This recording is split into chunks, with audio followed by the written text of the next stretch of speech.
Wine Factory.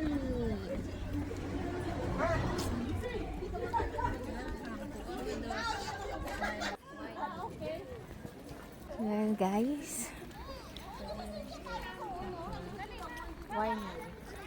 Winery. We are here at the lobby.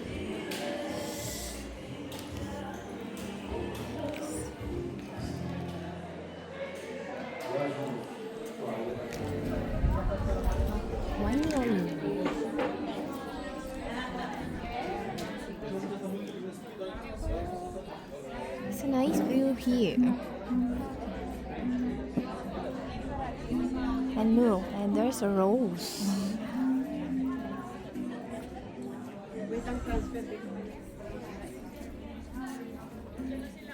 So not the first door, the second floor. So please, after you. This is where we make all the wines from our lovely vineyards. I don't want us to sit in one spot, so we'll be moving towards all the areas of the production from the beginning, when the grapes come in, into the barrels and the cellars, okay? But on, it's a new winery, a lot of technology. Please be careful not to sort of slide or hit. Let's do it. I'm going to keep walking and you can follow me. Is someone translating or we understand each other? Yes. Okay. If you have any questions, go for it. The first room I am entering now, this is the heart of the winery. This is where all the grapes and the juice ferment. So this is called the fermentation. All these tanks, these stainless steel tanks, they can hold up to 9,000 liters. It's a lot of wine. 9,000. And this is where we take all the sugars from the grapes and ferment it into wine. So it's a lot of wine. This is not like a lot of grapes of wine. We produce almost 300,000 bottles per year. And it's mostly based on our vineyards. This is the beginning. I'm going to show you what's happening. It's like a field trip, you know. Of course, it is a field trip.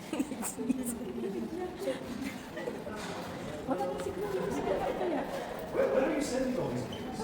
Where do you keep them? Okay, very good, ladies. This is where, in the beginning of September, late August, we start harvesting the grapes, collect the grapes from the vineyards, and this is the first contact with the machines. So, collection happens very early in the morning. Temperatures are very important. When they harvest the We put all the grapes into this machine.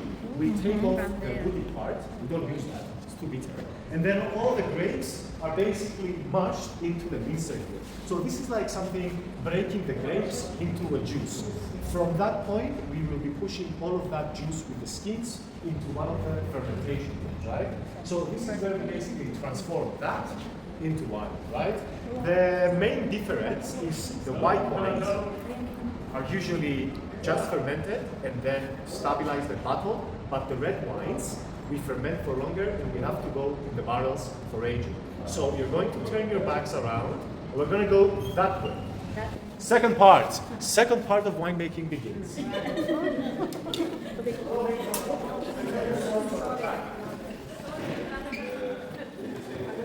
Yes, he's right there actually. I feel like a movie star. Thank you. I feel I'm going to be very popular in the countries. You are the main character. Right. So go on. Okay, go for it. Don't be afraid. Nobody got sort of locked in here. So these are the cellars. This is where we preserve and age the wines.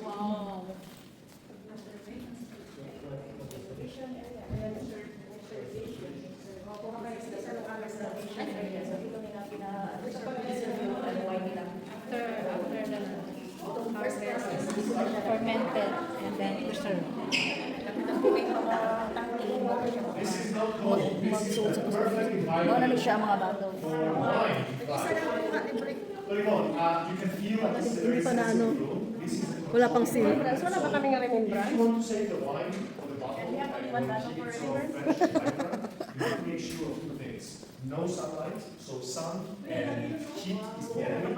You have to have constant temperatures. So when we say room temperature, you hear that. You gotta keep it in room temperature. So it's all about 15 to 17 degrees. And that's when both white and red wines, they can sort of be perfectly safe, right? So this is the main spine. This is the main spine for the bottled wine, right? But this is constantly changing. Bottles come in, bottles go out, and then there is two cellars. Now, this is the aging in the bottle, and the cellars are aging in the barrels, right? So it's more sensitive areas. We're not going to go in the red wines. We're going to go in the Commandaria area, where we have the smaller barriques. Come on. So, you have any questions? How long to age this wine? Okay, I'll tell you that. So, aging doesn't have to be for all the wines, right? When we buy a fresh Xinisteri or Sauvignon Blanc or something that is produced to be consumed fast, you just want to drink it, right? Maybe 1 or 2 years, and then you start losing the fruity aromas, right? The red wines, from the other hand, especially grapes like Cabernet Sauvignon or Shiraz, that have more tannins, more acidity, you can push it for like 10 years if you want. But, you know, I mean, if you buy an older wine, usually you pay more money. So you can do it yourselves. You can buy the wine. Is it the longer the better? No. I'll tell you why I don't like that. Because when the winemakers produce the wine, it means that the wine is perfectly ready to drink. If it's a good wine to begin with, it's going to be a great wine after it ages. If it's a horrible wine, it's going to be even more horrible. So it depends on the quality of the wine, and it depends on the grapes and other aspects of this. But there is 2 types of aging, you should remember. There is the barrel aging, which is the first strong impact. You get the flavors of the wood, the oak, the tobacco textures in the wine, and then it's the bottle. In the bottle, it takes a lot of time. So you can just put it in that sort of position, lying on its back, so there's no air in the bottle, and save it. I don't like saving it, I like drinking it. So don't waste your time on that. Better drink it. Just drink the wines, guys. Traditional keeping wine? Yeah, this is like the best position you have, because when you age something for a lot of time, there is a lot of factors to make the wine bad, like temperature change or oxygen goes in. So if you keep it like that, you make sure there is no vibration, and the cork comes in contact with the liquid, so it's sealed in a way, right? So it doesn't. So it's not good to Absorb. No, it's not good to stand it. Well, I mean, it's preferable this way. If you age it for like 5 years, I think it's better this way. But if you buy a bottle in your house, you can put it upside down if you want. Okay, thank you. It's fine. Ribbon, let's go see the barrels. I saw already, but still. Ribbon, listen, it's a small room, okay? And it's very sensitive, and the barrels are sleeping and aging. So don't stand, just walk all the way around so you This is feel the very the barrels sensitive area. and smell them. Don't jump on the barrels, don't kiss the barrels, but you can feel the barrels, you can touch the wood, okay? So please go for it. Let's make a 360 round here. Oh, this is spicy. 360 guys, 360. Sundan natin para kasi sa akin ano lang kayo. Yeah, 360. Oh, they changed it. It's not this way before. Bawat sa iba. Pero malaputi lang ba natin na? It's nice, man, you know? Yung naka ano lang siya. Updated na. Yes. Ang ano, di ba? Kada balik natin iba. Ibig sabihin, nag-i-improve every year. Una dati yung mga bangalan. Oo, nasa ibaba. Oo. 26 na good. Grabe. Saka hindi ganito yung explanation dati. Millennial ka na. Oo, si Alexis naman mag-explain. Yes.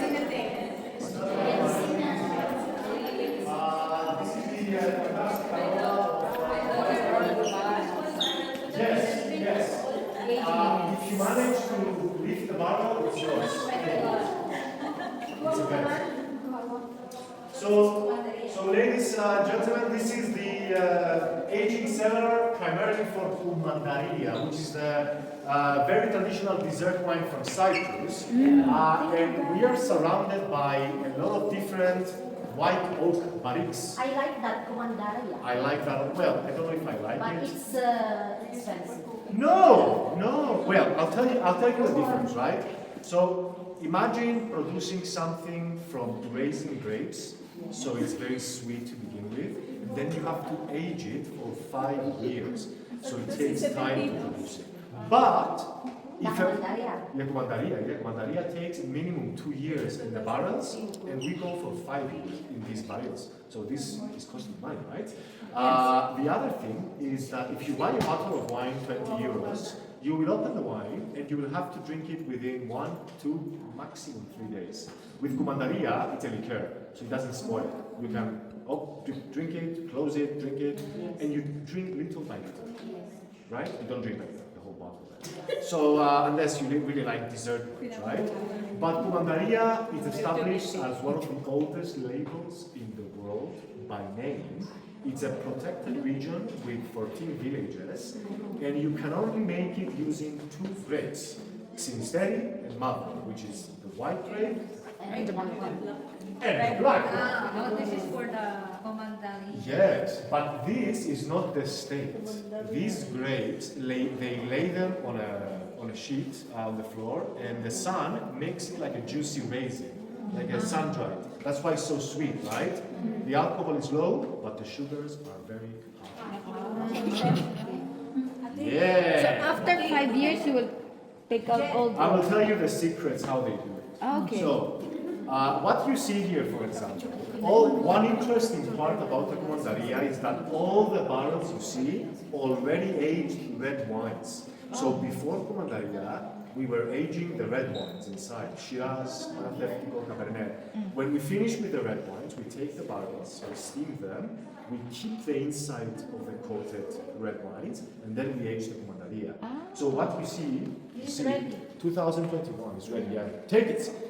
So 2000, yeah. Well, this is actually, this will be bottled this year. In maybe 3-5 months, this will be bottled. But what we do in order to have constantly bottles, we blend it in, right?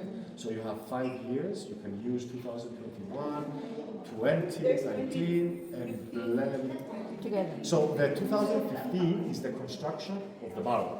The aging is this guy here. 2021. Then you go back 2025. These are baby ones. They've just been in the barrels. So How many bottles per bottle? there is a Hollywood production happening over there. Immediately. Hollywood Yeah. production. Yeah, right? So what was the question? How much money? How many bottles? It's a lot of money. And produce the... Well, this bottle from France to buy new, it's 1,200 euros. And then it depends on the shipping and the fluctuation of the wood market. And the Because, tax. yeah, these companies, they are family-owned companies that produce barrels since generations and Do generations. you export? We import it. You import? We import the barrels, but we export Commandaria. So that's how it goes. So Commandaria is made in Cyprus, from Cyprus. Yeah, it's only Cyprus. All Cyprus. You'll never find this anywhere else in the world. Yun ang iniinom ng pare. Okay, ladies and gentlemen. I think that's it. This is the wine that they produce.